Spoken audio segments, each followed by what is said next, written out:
Wrapped in your midnight, I forget that I was ever alone. The silence I once carried like a secret now bursts with echoes of your voice, deep and steady, speaking to the quietest corners of me. You are not just a person, you are the hour between dreams and dawn, where everything hidden softens into truth. I feel you in the hush behind my closed eyes, in the way my breath catches when I think of you. You walk through my thoughts as if they were gardens built only for you, where no shadows exist, only moonlight that knows how to be gentle. I used to carry my crown like it was armor, but around you it becomes something softer, something I could place down at your feet, because in your presence I do not need to be sovereign, I only need to be yours. The world may ask me for strength, for silence, for decisions spoken without doubt, but you ask me only for my truth, and I give it, without falter. I love you not as a princess loves a knight, or a girl loves a dream, but as the soul remembers. Even in the hours we spend apart, I feel your absence like a warmth missing from my skin. You have become a constant in a life filled with shifting ground,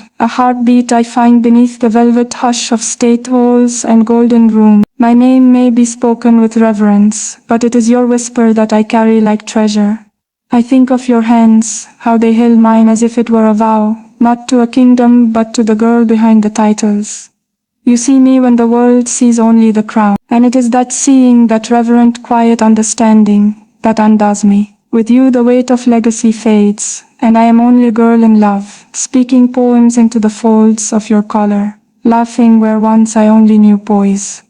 You do not ask me to be careful, you invite me to be real. What grace it is to be seen so deeply. I could live 1,000 lives, and still not know another who fills the silent ache behind my practiced smile, the way you do. With you, love is not ceremony, it is sanctuary, and every time you look at me, I feel that sacredness bloom anew. Your name lives in my pulse now. I carry it not as something borrowed, but as something earned in the slow unfolding of trust. I once thought love would be bright and crashing, a fire across the sky, but you arrived like twilight, like something I didn't notice slipping in, until suddenly everything was drenched in your color. And what a color you are, deep as sapphire, soft as lavender, the kind of hue that lingers on fingertips. And dreams. I trace you in my thoughts the way I once traced maps of distant lands, wondering what lay beyond the sea. But you are no mystery, you are home. You are the answer to a question I never dared speak aloud. And still you answered it, wordlessly, completely. You are the stillness I never knew I was aching for. I've seen oceans rise and watched cities bow, but the sight of you standing in the quiet light undoes me more than any spectacle. I would choose your hand in the hush of an ordinary hour, over the thunder of 1,000 applauding rooms. Because you, my love, are where every journey ends, and where every dream begins. There are nights when I lie awake, imagining what it would be to have you beside me, when the world is quiet and full of stars. Not in ceremony, not in duty, but in that beautiful simplicity that exists only between souls who have chosen each other. Again and I would turn to you with sleep still in my eyes, and find your smile waiting for me, like dawn. I would whisper things the world will never hear.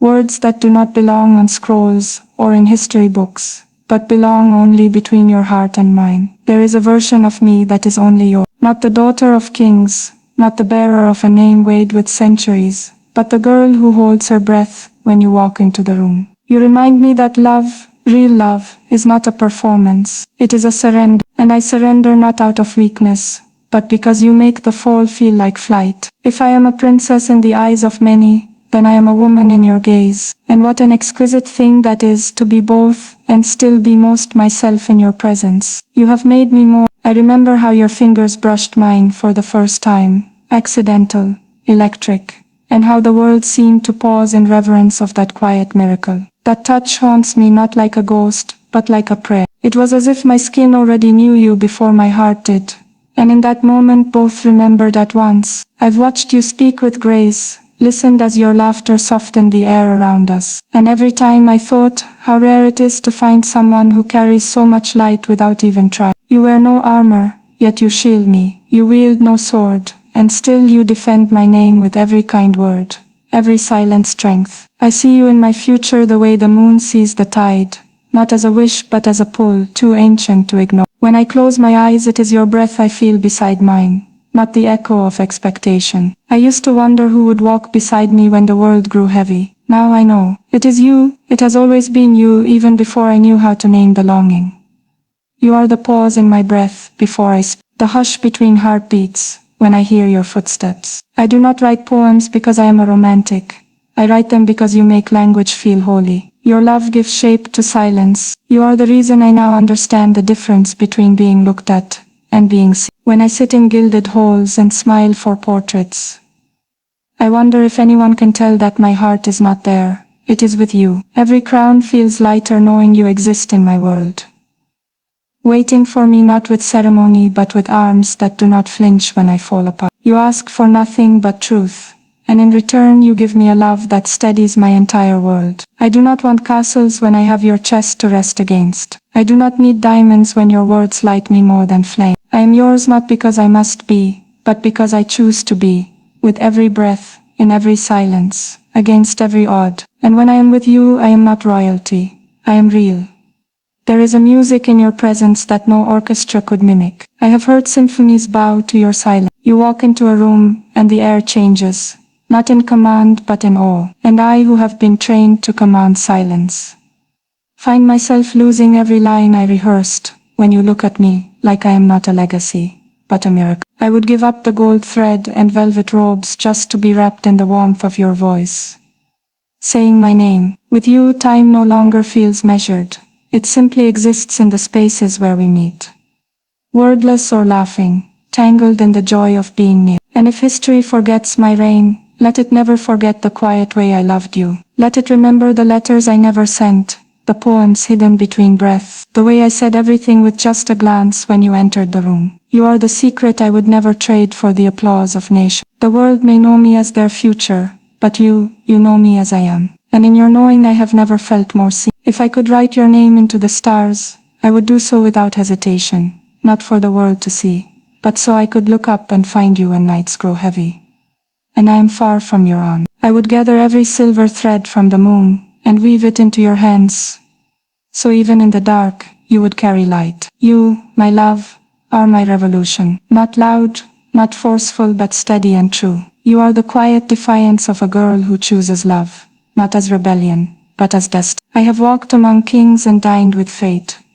but I would trade every throne for a moment of your honesty. Your love humbles me, not because I feel small, but because you make the vastness of this world feel suddenly reachable. You are the horizon I walk toward with hope, the echo I trust when everything else is uncertain. And if the world ever asks me who I am, I will answer not with titles or lineages, but with your name, whispered softly, like a vow. Because I am yours, I was always yours. Even before you knew me, I belonged to the space your love would one day fill.